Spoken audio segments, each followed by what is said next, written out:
सखी सहेली कार्यक्रम सुनने वाली सभी सखियों और सखाओं को मंदाकिनी जोशी और मंजू द्विवेदी का नमस्कार। और मंजू कैसी हैं आप? बस एकदम बढ़िया, बिल्कुल फर्स्ट क्लास। बिल्कुल। आज के विषयों के बारे में बता दें? हाँ बिल्कुल बताइए।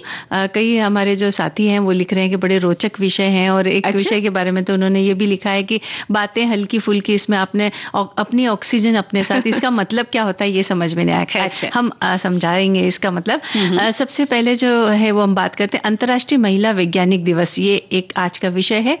और दूसरा जो विषय है वो है खुली रखे बातचीत की खिड़कियां। और फिर है सुरक्षित इंटरनेट जो दिवस है वो हम मना रहे हैं, उसके बारे में बताएं। और भारतीय विरासत स्थल में आज हम हम्पी की सैर आपको करवाने वाले हैं। अब बता दें कि ये अपनी ऑक्सीजन अपने साथ, इसका मतलब क्या है, ताकि हमारे श्रोता जल्दी से अपने कमेंट कर सकें। बिल्कुल देखिए, जैसा कि हमारा ये जो विषय है बातें हल्की फुल्की, यानी इसमें एकदम हल्की फुल्की बात होगी। जैसे कि आप कहीं आपने कुछ अलग सा कुछ देखा है और आपको लगता है कि हाँ ये जो चीजें बड़ी पसंद आई, इस विषय पर हमें बात करना चाहिए। तो ऐसे ही हुआ ये कि मेरे घर के सामने एक ऑटो रिक्शा आकर के रुकी। वैसे तो ऑटो रिक्शा हम सभी देखते ही हैं, दिन रात आती जाती देखते हैं, लेकिन वो कुछ अलग थी। अब अलग इन मायनों में थी कि उस ऑटो के अंदर 6 से 7 पौधे लगे हुए थे, छोटे छोटे गमले में ना, छोटे छोटे गमले उन्होंने लगा रखे थे, और गमलों में छोटे छोटे पौधे थे। ऐसे पौधे जो ऑक्सीजन अच्छी तरह से छोड़ते हैं, जैसे इंडोर प्लांट्स भी होते हैं ना, हम घर के अंदर रखते हैं और वो अच्छी ऑक्सीजन देते हैं हमें। और उसी के साथ एक छोटा सा तुलसी का पौधा भी, और पानी का घड़ा भी था, आपने कहा, और पानी का छोटा सा एक घड़ा भी लगा रखा। तो बात करने में पता चला कि नहीं, वो बोतल का पानी नहीं पीते, वो घड़े का पानी पीते हैं। और यहाँ तक कि अगर पैसेंजर भी चाहे तो उसमें जो छोटा सा नल लगा हुआ है उसकी सहायता से पानी लेकर के पी सकते हैं। कितनी बड़ी बात है। हाँ, तो ये सब देख करके मुझे थोड़ा आश्चर्य हुआ, और खुशी भी हुई, और मैं सोचने पर मजबूर भी हो गई कि जहाँ चाह होती है वहाँ राह होती है। अगर हम चाहें तो कुछ भी कर सकते हैं, लेकिन थोड़ा प्रयास करना पड़ता है। लेकिन क्या होता है कि हम हमेशा शिकायत करते हैं प्रकृति से, भगवान से, समय से, है ना। ओहो, बाहर निकलो कितना प्रदूषण है, हे भगवान, हम ये शिकायत करते हैं। लेकिन हमने क्या प्रयास किया ऑक्सीजन को इकट्ठा करने के लिए, या ज्यादा से ज्यादा उसका संग्रहण करने के लिए? हमने आसपास के वातावरण को क्या ऑक्सीजन युक्त बनाने में अपनी भूमिका निभाई? तो ये हमने कभी नहीं सोचा। तो आज हल्की फुल्की बातों में हम यही आपसे चाहते हैं कि आप वो पल लिखें जब आपने ऐसा कोई काम किया, किसी भी तरह से, किसी भी पेड़ पौधे के माध्यम से या किसी अन्य तरीके से आपने ऑक्सीजन खुद भी साथ लेके चलिए या किसी अन्य के लिए उसकी व्यवस्था की है। है ना? बिल्कुल। तो घर के आसपास अगर थोड़ी सी इस तरह की व्यवस्थाएं कर दे तो कम से कम हम अपने हिस्से की ऑक्सीजन जो कि हम लेते हैं प्रकृति से, अगर उतना भी देने का हम प्रयास करें तो हम बड़ी बात है। अब जैसे कि कहा जाता है कि एक पेड़ हम लगाएं जिंदगी में, लेकिन बहुत से लोग हैं हम में से जो नहीं ऐसा कुछ करते, लगाने का सोचते भी नहीं है। पेड़ की बात तो बहुत दूर की बात है मंदाकिनी जी, लेकिन ये जो छोटा सा प्रयास है, देखिए ये तो एक प्रयास है। एक बात बता रही हूँ कि सरकारी उसमें कहा जाता है एक पेड़ तो आप अवश्य जिंदगी में, हम भी कहते हैं अपने आकाशवाणी के जरिए कि जिंदगी में एक पौधा या एक पेड़, जो पौधा बाद में पेड़ बनने वाला है, वो अवश्य लगाएं। लेकिन हम कोशिश नहीं करते हैं, इस कान से सुनते हैं, उस कान से अब देखिए, कोई सोच सकता है कि ऑटो रिक्शा के अंदर पौधे लगे होंगे, व्यवस्थाएं होंगी, उन्होंने किस तरह से छोटे छोटे जो गमले खरीदे हैं उनमें पौधे लगाए हैं, पानी के लिए घड़ा रखा है। बहुत अच्छी बात है। तो ऐसे ही प्रयासों के बारे में हम बात करेंगे कि क्या ऑक्सीजन जो उत्सर्जित होने वाले जो पौधे हैं, या वैसे तो सभी पौधे देते हैं, लेकिन ऐसे विशेष कोई प्रयास अगर आपने किए हो तो ये हमें बताइए। या आपके सामने भी ऐसा कोई उदाहरण आया हो, जैसे आज आप बता रही हैं एक उदाहरण, तो इस तरह का कोई उदाहरण आपके सामने रहा हो तो उसका जिक्र हमें करिएगा और हम उसका इंतजार करेंगे। और अब बात कर लेते हैं अंतर्राष्ट्रीय महिला वैज्ञानिक दिवस की। आज एक खास दिन है ये। बिल्कुल। तो प्रतिवर्ष ये दिन 11 फरवरी को मनाया जाता है। विश्व स्तर पर महिला छात्रों का नामांकन प्राकृतिक विज्ञान, आईसीटी, गणित, सांख्यिकी, इंजीनियरिंग और मैन्युफैक्चरिंग में विशेष रूप से कम है। इसी कमी को पूरा करना ये इस दिन को मनाने का उद्देश्य है। बिल्कुल, युवा लड़कियां जो है उनकी शिक्षा में सहायता करना है, उन्हें अवसर देना है। महिलाओं और लड़कियों के लिए विज्ञान में पूर्ण यानी पूरी तरह से और समान पहुंच हो, उनको समान भागीदारी मिले, इन सभी बातों को को मनाने का उद्देश्य होता है आज के इस खास दिवस पर। बिल्कुल, और इसका लक्ष्य लैंगिक समानता हासिल करते हुए विज्ञान को बढ़ावा देना है। विज्ञान में लैंगिक समानता सभी के लिए बेहतर भविष्य के निर्माण के लिए महत्वपूर्ण है। और देखिए महत्वपूर्ण इसलिए भी है कि विज्ञान एक ऐसा क्षेत्र है कि जिसके बहुत सारे जब आविष्कार होते हैं उसी से हमारा जीवन सरल बनता है, और जीवन के हर क्षेत्र में हम देखते हैं कि विज्ञान का हस्तक्षेप है। अब अगर समान रूप से स्त्री और पुरुष इस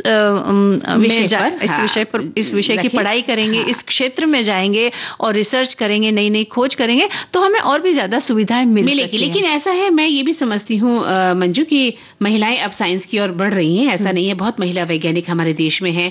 और बहुत से ऐसे नाम हैं जो विज्ञान के क्षेत्र में अपना काफी नाम कमा चुके हैं। तो महिला और लड़कियों की जो वैज्ञानिक कैरियर बनाने के बारे में हम बात कर रहे हैं, उन जो बाधाएं हैं या जो पूर्वाग्रह है कि अरे लड़कियां क्या साइंस पढ़ेगी, उन्हें तो आर्ट्स ले लेनी चाहिए, है ना? इस तरह की जो पूर्वाग्रह है उन्हें अब लगभग तोड़ दिया गया है और लड़कियां हर क्षेत्र में आगे आ रही हैं। तो इस अंतर को पाटने के लिए, ये जो रूढ़िवादिता है हमारे भीतर, उसको खत्म करने के लिए और खास तौर से लड़कियों को प्रेरित करने के लिए आज का दिवस मनाया जाता है, ताकि उन्हें ज्यादा से ज्यादा साइंस की ओर, विज्ञान की ओर खींचा जा सके। बिल्कुल सही कहा।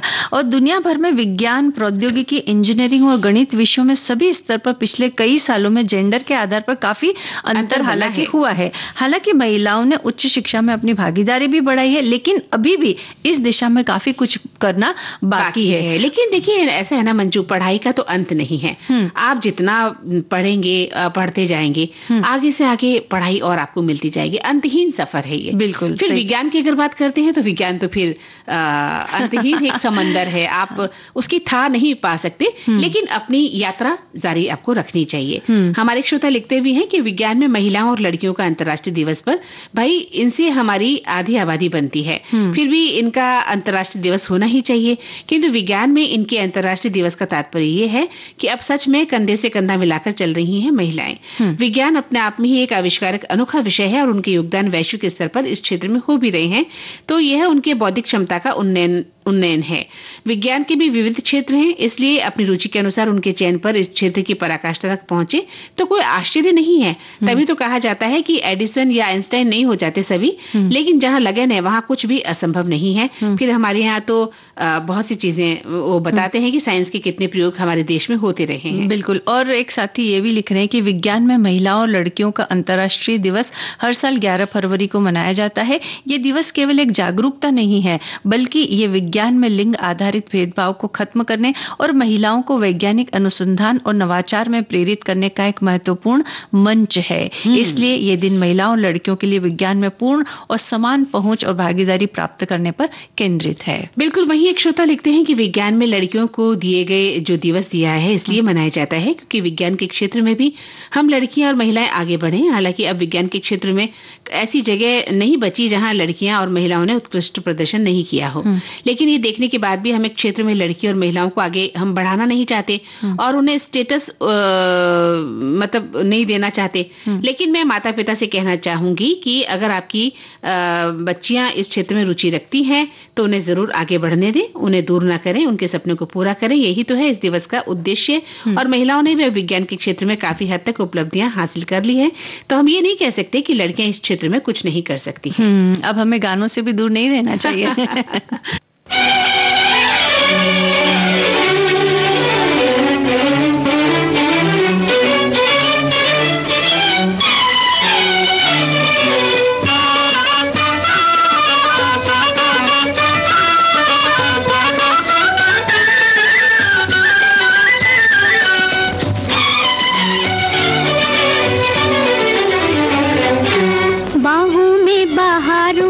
इखलाता गाता आया कोई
समझाता आया कोई,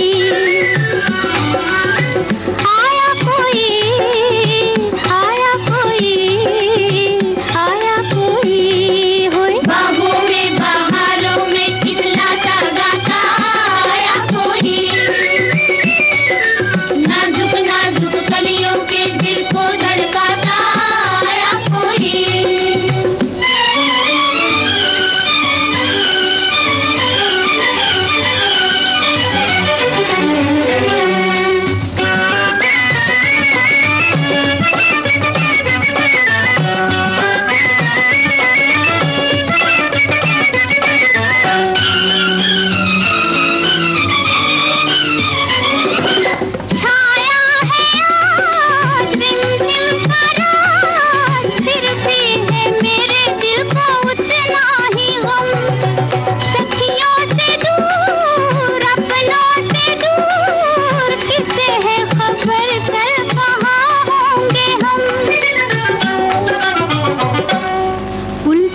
दीवारों से दिल को टकराता आया कोई,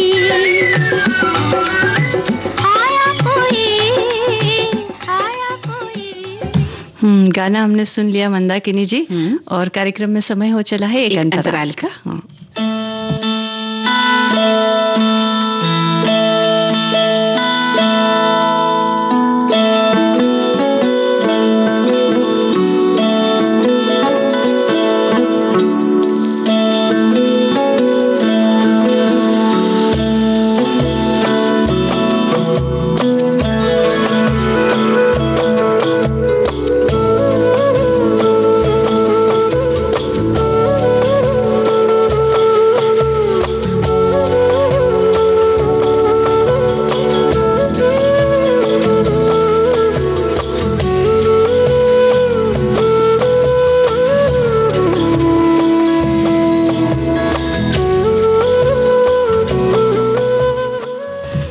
अंतराल का समय पूरा हो चुका है और एक खिड़की खुल चुकी है छोटी सी जो बातचीत खिड़की से हम फिर से बात करना शुरू कर देते हैं। हाँ। तो पहले कर देते हैं हेलो हेलो हेलो हेलो। जी हाँ बिल्कुल। हाँ। ये हेलो हेलो, हाय या फिर नमस्कार या प्रणाम, ये करना बहुत जरूरी है। बिल्कुल, चाहे कोई इसके महत्व को समझे या ना समझे, लेकिन चाहे हम विज्ञान की बात करें, बड़े बुजुर्गों की बात करें या अपने लोगों से मिली हुई सीख की बात करें, तो सभी का ये कहना है कि बातचीत का जरिया चालू रखना या बहुत जरूरी है। बहुत जरूरी है। आप कितनी भी प्रगति कर जाएं, साइंस में कितनी भी उन्नति कर ले हमारा देश, लेकिन अगर हम इंसान एक दूसरे से बातचीत नहीं करेंगे तो ये सब बेकार है। हाँ, कहते भी ना कि मनुष्य जो है वो सामाजिक प्राणी है। समाज के बिना, अपनों के बिना, बातचीत के बिना नहीं रह सकता, उसका कोई अस्तित्व नहीं है। और इसलिए सबसे मिलजुल के रहें, सबसे बात करें, और अगर किसी से नाराजगी हो भी, अव्वल तो नाराजगी होनी नहीं चाहिए, लेकिन अगर है भी तो अपना जो बातचीत का सिलसिला है उसे हमेशा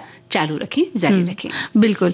तो यही है कि नाराजगी कितनी भी हो, मगर लोगों से बातचीत कभी भी बंद ना करें। आखिर बात करने से ही बिगड़ी हुई बात बनती है, और कहते भी हैं कि किसी भी समस्या का हल जो है वो बातचीत से निकाला जा सकता है, बशर्ते आपकी जो कोशिश है वो सही दिशा में हो। हाँ, आप कुतर्क करेंगे तो गलत होगा, आप तर्क करिए, उसका हल निकालिए तर्कों से, लेकिन अगर आप कुतर्क करते हैं तो वो बातचीत भी बेकार है।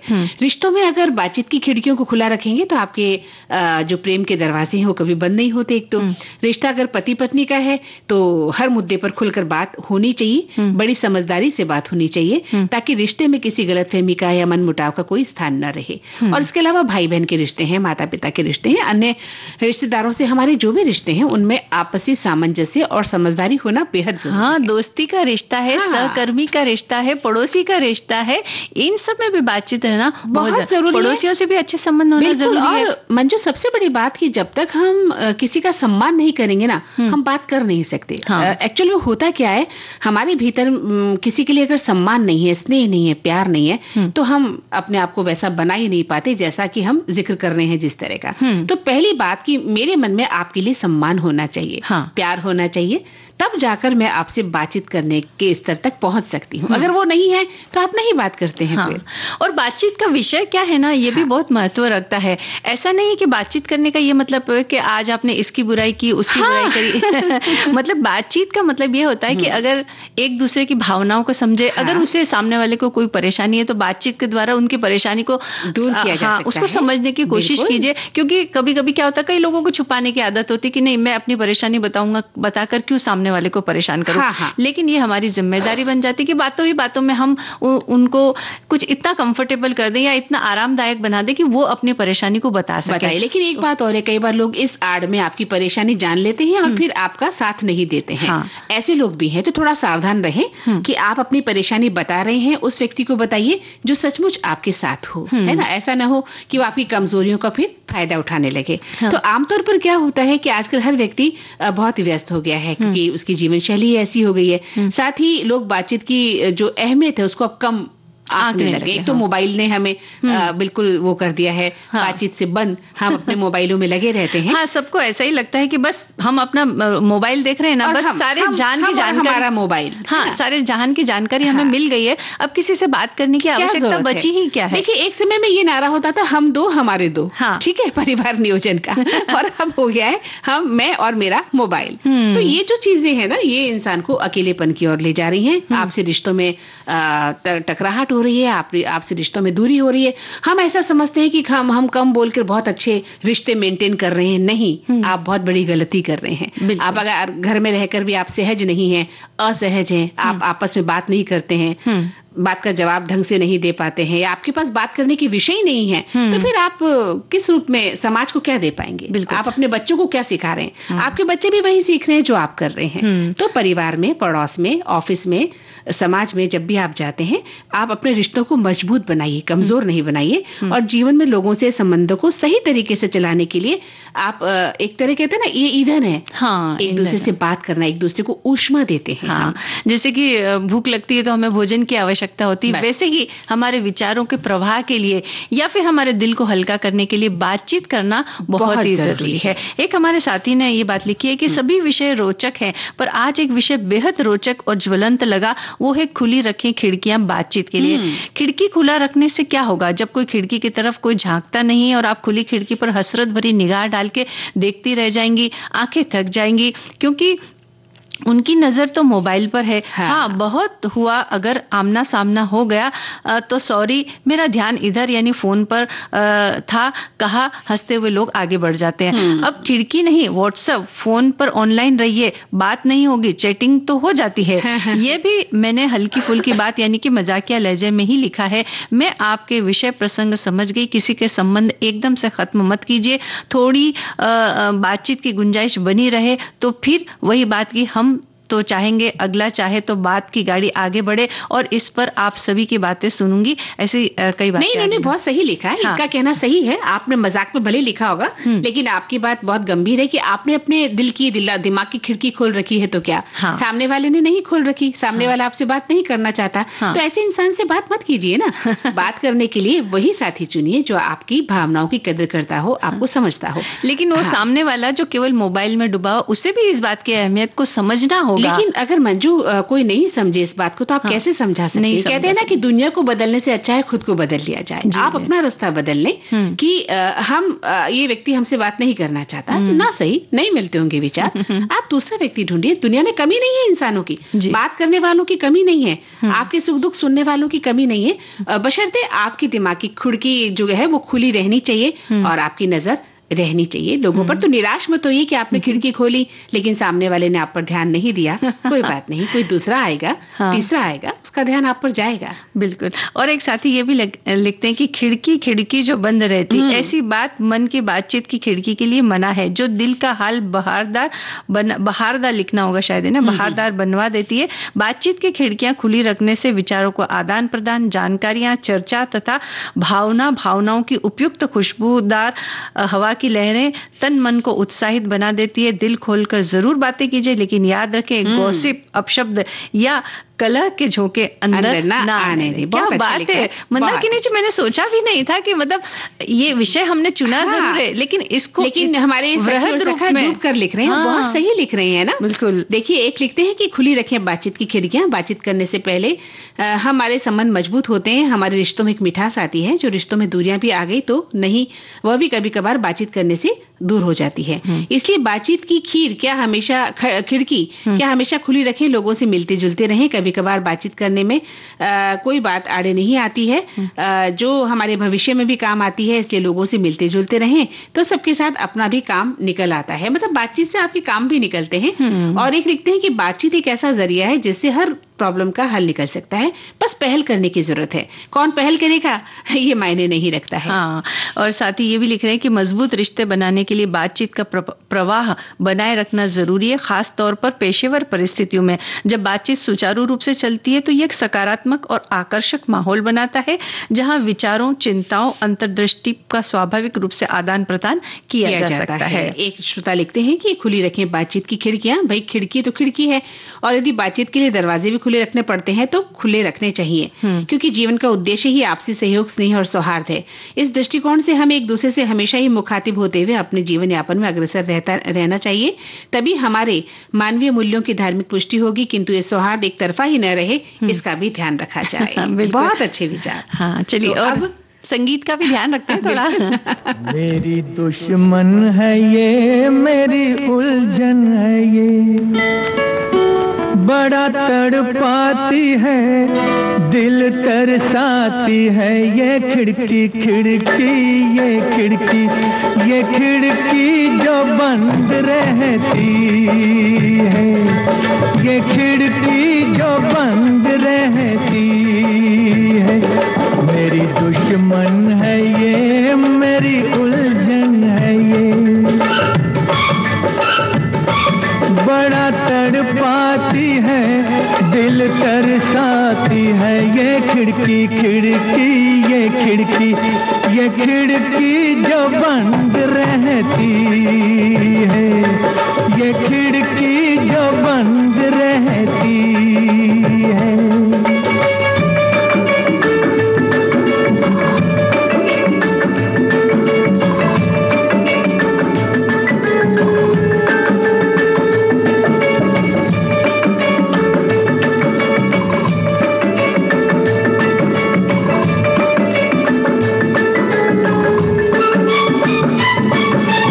लगता है मेला न जाने कहाँ, आशिक जमा होते हैं यहाँ। पर सबको पता है ये दास्तां, इस घर में है एक लड़की जवान। आंखें झुका के गुजरो इस गली से, आने जाने वालों से कहती है ये खिड़की, ये खिड़की जो बंद रहती है, ये खिड़की जो बंद रहती है।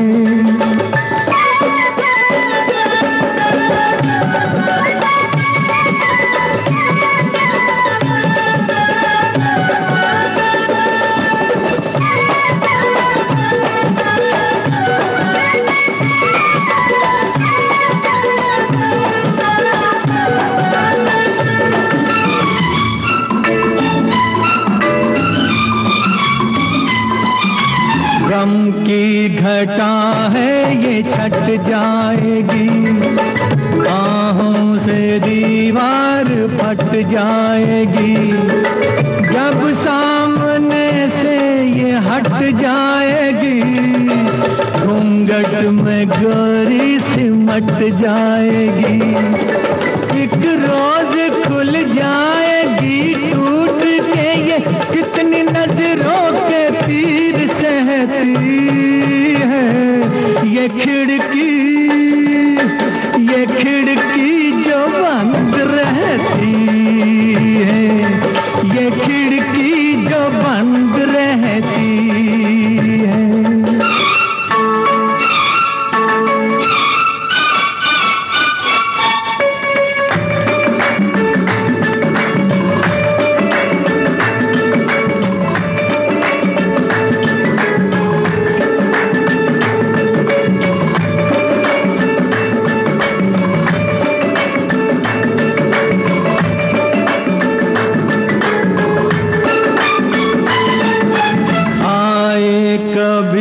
चौबारे में वो कुछ सोचे मेरे बारे में वो, हर बातें करे दो इशारे में वो, चुप से खड़ी है उस किनारे में वो, उस पार वो है और इस पार मैं हूँ, नदियाँ बीच में बहती है, ये खिड़की जो बंद रहती है, ये खिड़की जो बंद रहती है, मेरी दुश्मन है ये, मेरी उलझन है ये, बड़ा तड़पाती है, दिल तरसाती है, ये खिड़की ये खिड़की जो बंद रहती है, ये खिड़की जो बंद रहती है। तो बंद खिड़की कितनी तकलीफ देती है ना, मतलब बातचीत की परेशानियों से संबंधित। बिल्कुल। हमारी बातचीत की खिड़की एक बार फिर से खुलेगी एक अंतराल के बाद।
तो इस अंतराल के बाद फिर से स्वागत करते हैं और हमने खिड़की बातों की फिर से खोल दी है। बिल्कुल। और अब हम बात करेंगे भारतीय विरासत स्थल हम्पी की। अरे वाह, हम्पी आप गई हैं यानी कि ना? हाँ बिल्कुल गई हूँ मैं। आज आप मुझे कुछ फोटोज बता रही थी वहाँ की।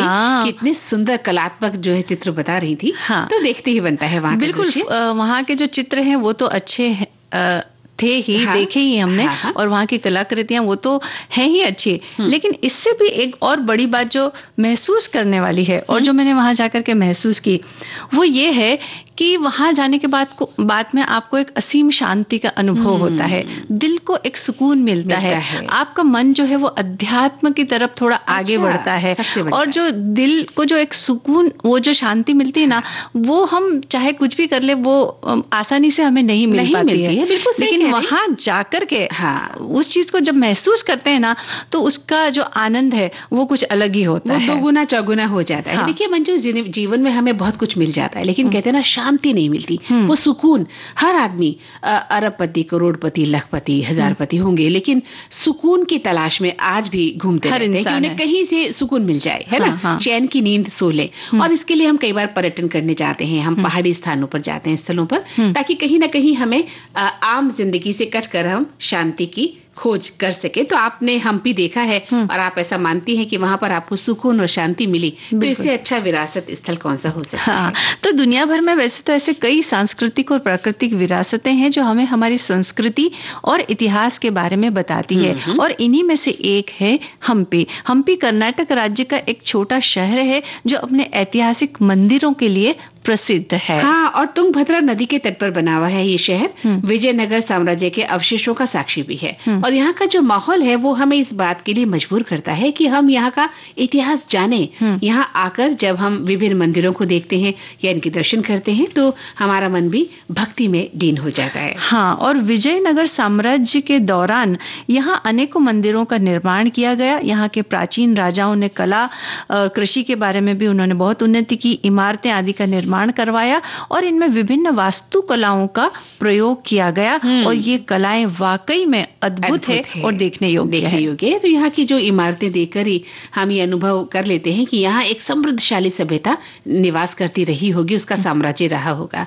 और घाटियों की बात करें, टीलों की बीच की बात करें तो यहाँ 500 से भी अधिक स्मारक चिन्ह हैं। इनमें मंदिर, महल हैं, तहखाने हैं, पुराने बाजार हैं, शाही मंडप हैं, गढ़ हैं, चबूतरे हैं, राजकोष हैं और ऐसी असंख्य इमारतें फैली हुई। हाँ, और उस समय का जो बाजार रहा होगा ना, उसके अवशेष भी अभी वहां पर है मौजूद तो है। हाँ, तो वो इतना बड़ा बाजार है ना, तो हमें लगता है कि उस समय जब वहां पर बहुत कीमती चीजें जब उस बाजार में मिलती होगी और वो उन चीजों से जब सजा होगा तो ये बाजार कितना समृद्ध दिखाई देता होगा। इस बात की अभी हम केवल कल्पना कर सकते हैं उन अवशेषों को देखकर। हाँ, बिल्कुल। हम्पी में विट्ठला मंदिर परिसर सबसे शानदार स्मारकों में से एक है और इसके मुख्य हॉल में लगे 26 स्तंभों को थपथपाने पर उनमें से संगीत लहरियां निकलती है और हॉल के पूर्वी हिस्से में प्रसिद्ध शिलारथ है जो पत्थर के पहियों से चलता था। बिल्कुल, आपने कहा कि 56 स्तंभों को थपथपाने पर ऐसी स्वर लहरियां निकलती हैं और वो विभिन्न तरह के जो इंस्ट्रूमेंट है ना बजाने के, उसकी है वो एक ही नहीं, अलग अलग विभिन्न किसी में से तबले की आएगी, किसी में से हारमोनियम की आएगी, किसी में और उस समय के जो भी म्यूजिक इंस्ट्रूमेंट रहे थे उनकी, मतलब हाँ, अलग अलग तरह की आवाजें उसमें से आती है। तो ये इसके पीछे भी बहुत बड़ा विज्ञान है, साइंस है, बहुत बड़ी टेक्नोलॉजी है। और रानियों के लिए जो बना स्नानागार है ना मंजू, वहाँ मेहराबदार गलियारों, झरोखेदार छज्जे हैं, कमल के आकार के फव्वारों से वो सुसज्जित होते थे। मतलब खाली स्नानागार नहीं कि आप घुस गए और सफाई नहीं है, गंदा पड़ा है, ये तो हम सोच भी नहीं सकते हैं। मतलब इतना खूबसूरत होता था और वहाँ है। इसके अलावा कमल महल और अगर जनान खाना की बात करें तो वो भी हमें ऐसा लगता है कि हम कोई बहुत बड़ा आश्चर्य देख रहे हैं। बिल्कुल। और एक सुंदर 2 मंजिला स्थान जिसके मार्ग ज्यामितीय ढंग से बने हुए हैं और धूप और हवा लेने के लिए किसी फूल और पत्तियों की तरह वो बने हुए, फूल के आकार में बने हुए, यानी कि यहाँ हाथी खाने के प्रवेश द्वार और गुंबद जो है वो भी मेहराबदार बने हुए, यानी हाथियों के जो रहने की जगह वो भी ऐसी साधारण जगह नहीं है। वहां भी आपको नक्काशी मिलेगी और एक अलग तरह की आकृति और वो सब, उन बातों का भी ख्याल रखा गया है। तो कई खजानों का घर है हम्पी, जो शहर की हलचल से थोड़ा दूर है। यहाँ आकर हमें बहुत अच्छा लगता है, बहुत अच्छा समय हम बिता सकते हैं। और विरूपाक्ष मंदिर भी यहाँ एक बहुत बड़ा स्थल है और ऐसा भी माना जाता है कि भगवान शिव ने इसी मंदिर में पार्वती जी से विवाह किया था। और हम्पी नाम जो है वह तुंगभद्रा नदी के प्राचीन नाम पंपा से लिया गया है। अच्छा। जो भगवान ब्रह्मा की पुत्री थी। इस शहर को स्थानीय रूप से पंपा शहर के नाम से जाना जाता है। बिल्कुल। और यहाँ के जो प्रमुख दर्शनीय स्थल हैं, जैसे हम जिक्र कर रहे हैं, विजया विठल मंदिर है, विरूपाक्ष मंदिर है, रॉयल एनक्लोजर है, क्वींस बाथ है, हम्पी बाजार है, भूमिगत शिव मंदिर है, गगन महल है, लोटस पैलेस है, हजारा राम मंदिर है और लक्ष्मी नरसिंह का मंदिर है। हाँ, और हम्पी जो है वो बेंगलोर से 376 किलोमीटर दूर है, हैदराबाद से 385 किलोमीटर और बेलगाम से 266 किलोमीटर दूर है। और यहाँ का जो निकटतम रेलवे स्टेशन है वो होस्पेट है, जो लगभग 13 किलोमीटर दूर है और सड़क मार्ग से ये सभी जो है बड़े शहरों से जुड़ा हुआ है। वहां अगर आप हम्पी जाएंगे तो एक होस्पेट जो ये शहर है जो लगभग 13 किलोमीटर, उसकी बड़ी चर्चा, जब भी आप जाएंगे आपको कुछ भी लेना होगा, नहीं हॉस्पिटल चले जाइए, कुछ खाने पीने की विशेष चीज है तो हॉस्पिटल चले जाइए। तो ये ऐसी जगह है कि मतलब वहां से जैसे अगर आप रहने की व्यवस्था अगर हॉस्पिटल में करते हैं तो आप निश्चित रूप से वहां से हम्पी रोज आ जा सकते हैं और अलग अलग जगह वहां से देख सकते हैं। बीच में एक वो स्थान है जहां से आप जा सकते हैं। और रेलवे स्टेशन होने की वजह से वहां से आपका आना जाना भी बहुत सहज रूप से हो जाता है। हमारे श्रोता लिखते हैं कि मैं राजस्थान की रहने वाली हूँ और गत वर्ष दूसरी बार दक्षिण भारत की यात्रा पर गई थी। अच्छा, गया था। तो इस बार हम हम्पी भी गए और लगा कि हम्पी नहीं आए तो दक्षिण भारत की यात्रा अधूरी हो जाएगी। कर्नाटक के हम्पी को अपने प्राचीन खंडहरों, मंदिरों और स्मारकों के लिए जाना जाता है और ये यूनेस्को की विश्व धरोहर स्थल है। हम्पी को सांस्कृतिक विरासत का खजाना भी माना जाता है। हम्पी में विजयनगर साम्राज्य की भव्यता को दिखाने वाले विशाल खंडहर हैं। यहाँ विरूपाक्ष मंदिर, विट्ठल मंदिर, लोटस महल जैसे उल्लेखनीय संरचनाएं भी हैं और हम्पी में पत्थर के रथ हैं। एक रथ का चित्र 50 रुपए के नोट पर भी चित्रित है। बिल्कुल, 50 रुपए का नोट अगर आप देखेंगे तो जो रथ दिखाई देता है वो जिसकी अभी हमने चर्चा की थी, जहाँ पर संगीत लहरें, उसी वहीं पर ही वो रखा हुआ है। एक साथी ये भी लिख रहे हैं कि हम्पी मध्यकाल के राज्य विजयपुर की राजधानी थी, जो अब हम्पी नगर से नाम से जाना जाता है, लेकिन अब यहाँ सिर्फ खंडहर ही अवशेष। ऐसा तो नहीं है, खंडहर के अलावा बहुत अच्छी अभी हालत में कई सारी मूर्तियां भी है वहां पर, जो भी हम देख सकते हैं। और लिखा है कि यहाँ एक समृद्ध सभ्यता का निवास होता था और यूनेस्को ने इसे भारतीय धरोहर के रूप में घोषित भी किया गया है। बहुत सुंदर विचार, और सच लगता है अब तो कि आपकी बात सुनकर कि हमें हम्पी की सैर पर निकल जाना चाहिए। छोड़ कर तेरे प्यार का दामन, छोड़ कर तेरे प्यार का दामन, ये बता दे के हम किधर जाएं। हमको डर है कि तेरी बाहों में, हमको डर है कि तेरी बाहों में हम खुशी से ना आज मर जाएं।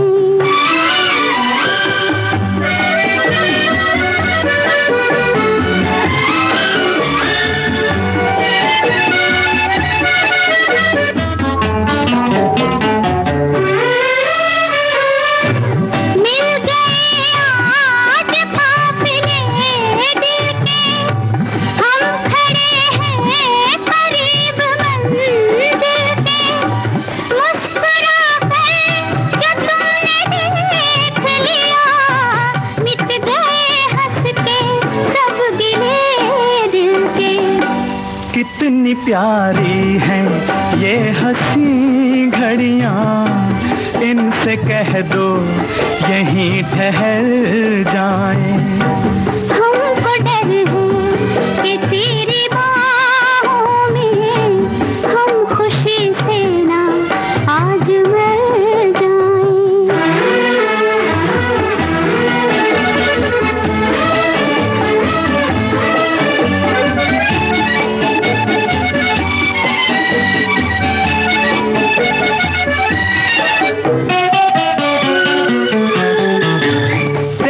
कदमों पे जिंदगी रख दूं, अपनी आँखों की रोशनी रख दूं।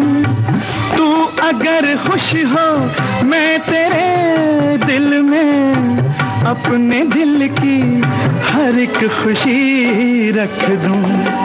मेरे हमदम मेरी खुशी है, तू नजर आए हम जिधर जाएं। छोड़ कर तेरे प्यार का दामन, ये बता दे के हम किधर जाएं।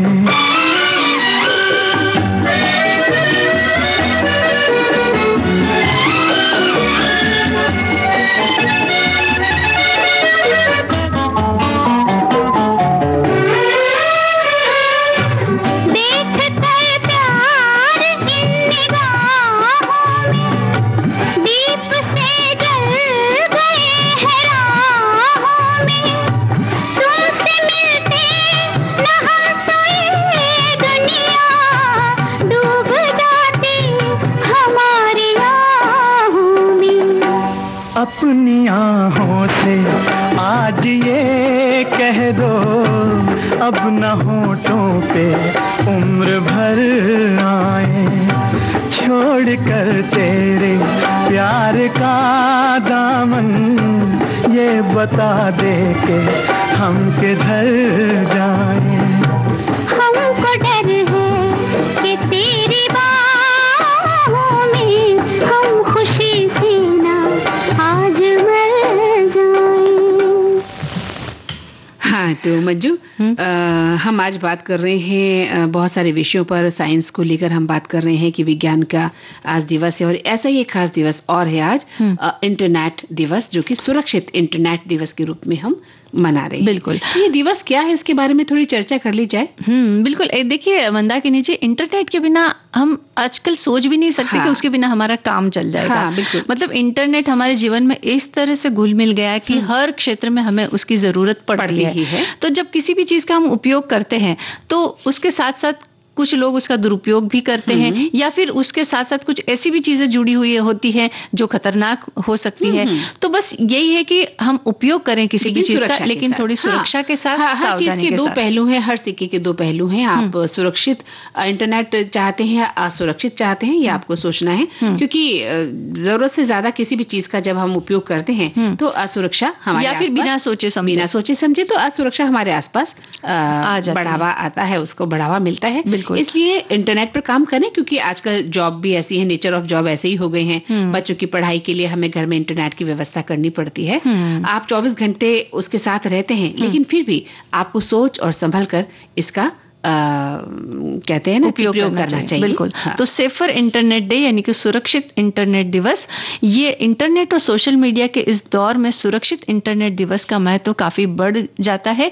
इस दिवस पर लोगों को इंटरनेट के सुरक्षित इस्तेमाल के बारे में जागरूक करने के साथ साथ साइबर हमलों का सामना करने के लिए शिक्षित भी किया जाता है। बिल्कुल। सेफर इंटरनेट दिवस पर कई संगठन ऑनलाइन सेफ्टी को लेकर वेबिनार और पॉडकास्ट द्वारा जागरूकता फैलाने का भी प्रयास कर रहे हैं। और ये दिवस मनाने का उद्देश्य है कि जो ऑनलाइन मुद्दों जैसे कि साइबर बुलिंग, सोशल नेटवर्किंग और डिजिटल पहचान तक वर्तमान चिंताओं के बारे में लोगों में जागरूकता को बढ़ाना है। क्योंकि आप ज्यादा से ज्यादा उपयोग तो कर लेते हैं, लेकिन उसके जो दूसरा पक्ष है उसकी तरफ आपका ध्यान नहीं। और आजकल कई लोग ये शिकायत कर रहे हैं कि हमारे साथ इस तरह की धोखाधड़ी हुई है, हमारे अकाउंट से पैसे निकाल लिए गए हैं, या हैक हो गया, फोन हैक हो जाते हैं उनके, या उनके अकाउंट हैक हो जाते हैं। तो ऐसी बहुत सारी समस्याएं सामने आ रही है।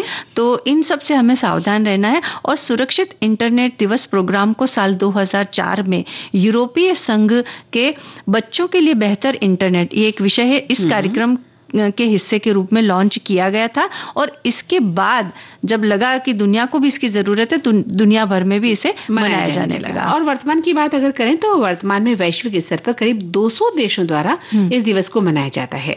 और इस बात को भी सुनिश्चित किया जाता है कि बच्चों और युवाओं की जो उच्च गुणवत्ता वाली जानकारी तक पहुंच में सुधार आए, जागरूकता आए और सशक्तिकरण भी होना चाहिए। क्योंकि खासतौर से बच्चे और युवा नेटवर्किंग का काम ज्यादा कर रहे हैं, इंटरनेट में जुड़े रहते हैं, तो उन्हें भी समझाना बहुत जरूरी है कि आप इसके जो भयावह पक्ष हैं उसके बारे में भी जानकारी रखें। बिल्कुल।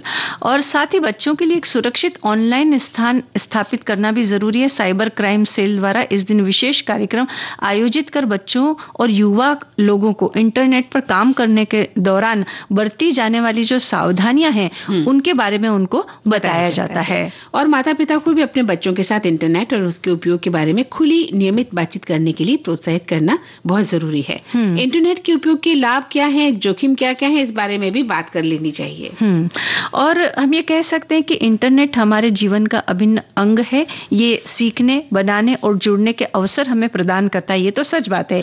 लेकिन दूसरी ओर ऑनलाइन दुनिया चुनौतियां भी बहुत सारी पैदा कर रही हैं या कर सकती हैं। इसलिए सुरक्षित और सतर्क रहें और ये सावधानियां रखते हुए ही इसका उपयोग करें। हमारे श्रोता लिख भी रहे हैं कि सुरक्षित इंटरनेट दिवस जो हर साल फरवरी माह के दूसरे मंगलवार को मनाया जाता है, इसका मुख्य उद्देश्य है इंटरनेट का सुरक्षित और जिम्मेदाराना उपयोग, जागरूकता को बढ़ाना है। खासकर युवाओं और बच्चों के लिए आजकल साइबर अपराध और धोखाधड़ी बहुत ज्यादा हो गई है और इसके लिए डिजिटल प्राइवेसी भी बनाई रखने में भलाई है। बिल्कुल। एक हमारे साथी ये भी लिख रहे हैं, जैसा कि इन साथी ने लिखा था कि फरवरी महीने के दूसरे मंगलवार को मनाया जाता है और इस वर्ष की थीम है कि एक साथ इंटरनेट के प्रति जागरूक होना, सुरक्षित रहना।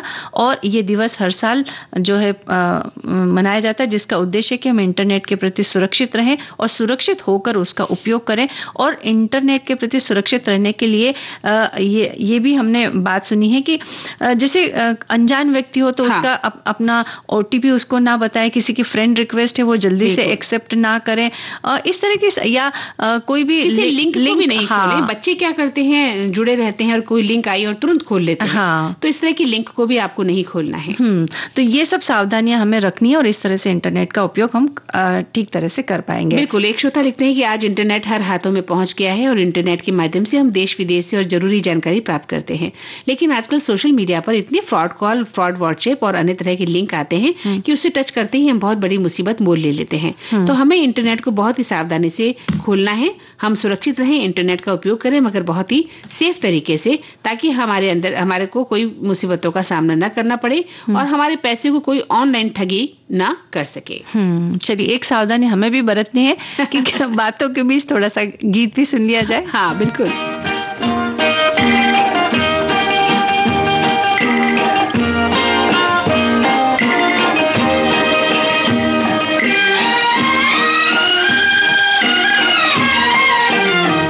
जरा सुन हसीनाए नाज़िनी, मेरा दिल तुझी पे निसार है। जरा सुन हसीनाए नाज़िनी, मेरा दिल तुझी पे निसार है। तेरे दम से ही मेरे दिल रुबा, मेरी जिंदगी में बहार है। जरा सुन हसीना नाज़िनी।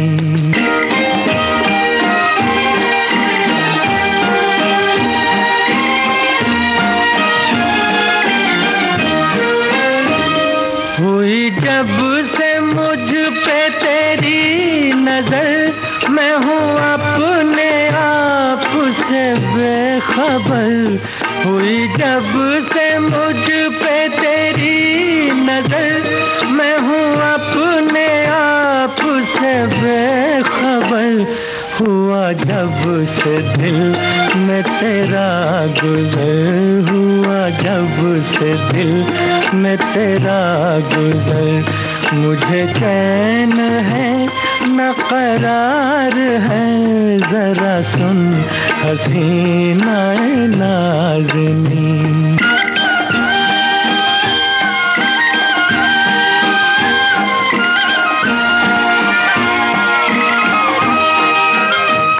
तेरे हुस्न से जो संवर गई, वो फ़ज़ाएं मुझको अजीज हैं। तेरे हुस्न से जो संवर गई, वो फ़ज़ाएं मुझको अजीज हैं। तेरी जुल्फ़ से जो लिपट गई, मुझे उन हवाओं से प्यार है। जरा सुन हसीना नाज़िनी।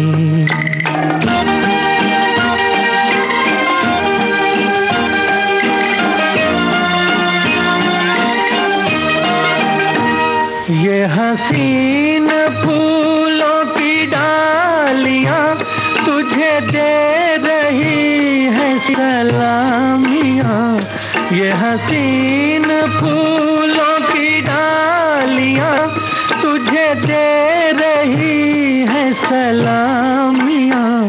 मुझे क्यों न रश्क हो ऐ सनम, मुझे क्यों न रश्क हो ऐ सनम। तेरे साथ फसल बहार है। जरा सुन हसीना नाज़िनी।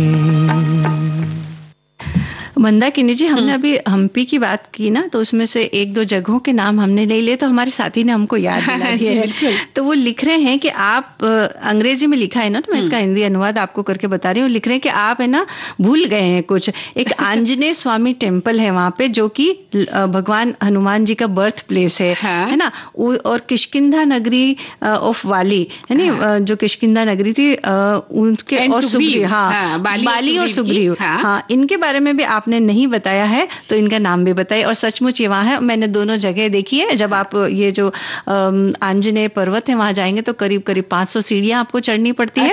और जहां पर बाली और सुग्रीव का युद्ध हुआ था, वो जगह भी वहां पर है अभी, और काफी सुंदर है वो जगह भी, देखने योग्य है। तो ये हमने देखी, श्रोता ने हमें बताया। अदा करते हैं इनका कि इन्होंने उन स्थानों का भी जिक्र किया जो शायद हम अपनी बातचीत में नहीं शामिल कर पाए। बिल्कुल।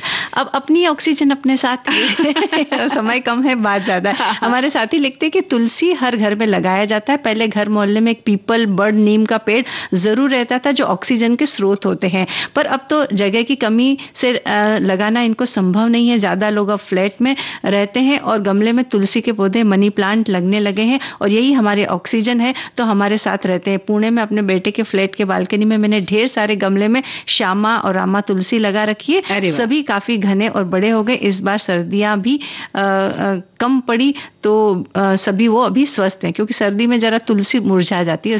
बिल्कुल सही कहा। और एक श्रोता लिखते हैं कि ये ऑक्सीजन देने वाले पौधे हम किसी सामाजिक कार्यक्रम में और कोई भेंट देने के बजाय, मतलब और कोई भेंट न देकर हम ये पौधे भेंट कर सकते हैं। आजकल ये तरीका भी हो गया है कि हम कोई गमले में पौधा लेकर गिफ्ट देते हैं।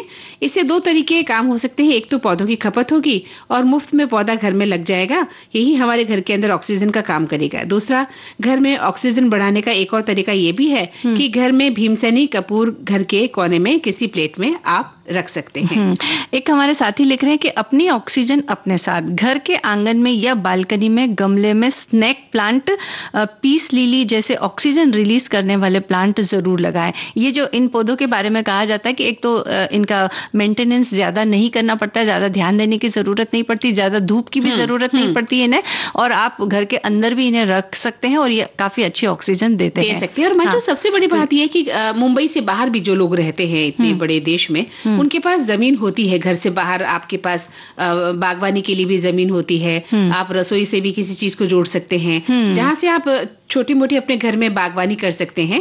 तो ऑक्सीजन के लिए आप बहुत सारे काम कर सकते हैं। ये तो बात चल रही थी कि भाई हमारे घरों में जगह नहीं है मुंबई में, खासतौर से, या जो फ्लैट संस्कृति है, लेकिन जो आम घर है वहां पर बाहर आपको बहुत जमीन मिलती है। वहां आप छोटे छोटे अपने पौधे रोपित कर सकते हैं, वो पेड़ बन सकते हैं, घास लगा सकते हैं, बहुत सारे तरीके हैं। और देखिए, हमारी जो खिड़की की बात थी ना, एक श्रोता लिख रही है कि बाप रे, लिख रही है कि 10 दिन से मेरे पति से तो मेरी बातचीत बंद हो गई है, किसी बात पर मनमुटाव हो गया। हाँ, मैं ज्यादा नहीं बोलती हूँ, बस बात करना बंद कर देती हूँ। अब सुलह कब होगी इसका कुछ पता नहीं। चलिए, बातचीत की खिड़कियों को खोल दीजिए और दिल खोल कर बात कीजिए। देखिए, जल्दी सुलह हो जाएगी। और अब हम एक गीत सुनवा देते हैं। तस्वीर तेरी दिल में जिस दिन से उतारी है,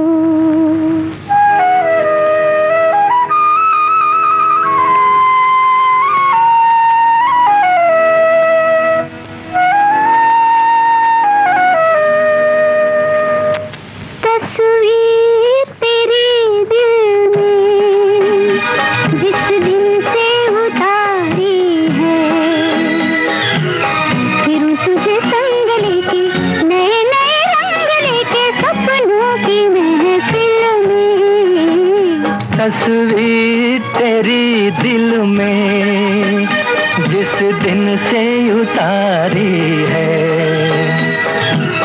फिर तुझे संग लेके नए नए रंग लेके सपनों की महफिल में, तस्वीर तेरी दिल में।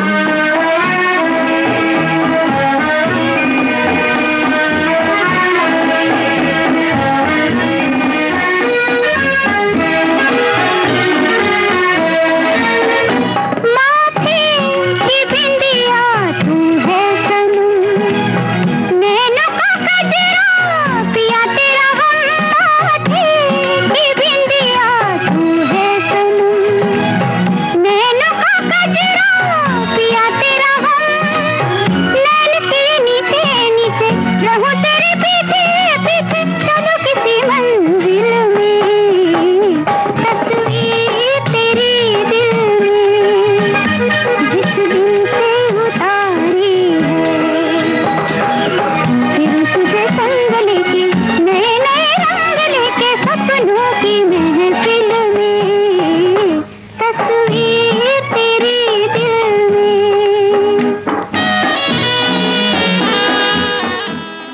तो मंजू, तस्वीर तो हमारे भी दिल में हमारे सभी सखी और सखाओं की है, हमने बसा रखी है, लेकिन समय अब इजाजत नहीं दे रहा है। उसके पहले जो हमने कमेंट पढ़ा था ना कि पति से अनबन हो गई, तो अगर इस तरह की बातें करेंगे ना तस्वीर तेरी दिल में, तो ये सुलह आपकी बहुत जल्दी हो जाएगी। इस बात की हमारी इतनी खिड़की को भी बंद मत कीजिए। लेकिन मैं तो कहती हूँ इनसे कि थोड़ा सा वो खिड़की खोलकर देखें कि कहीं पति देव ने भी तो खिड़की खोलकर रखी तो नहीं है इस आस में कि नहीं तो वो ये गीत गाएंगे, मेरे सामने वाली खिड़की में एक चांद सा टुकड़ा रहता है। बिल्कुल। तो चलिए अब हम अपनी बातों को यहीं पर विराम देते हैं। कार्यक्रम का समय पूरा हो चुका है, तो आपसे फिर मुलाकात होगी। इस वादे के साथ इजाजत दीजिए। आप सभी को मंजू द्विवेदी और मंदाकिनी जोशी का नमस्कार।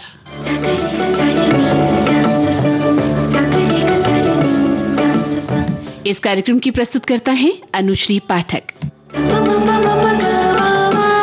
सखी सहेली।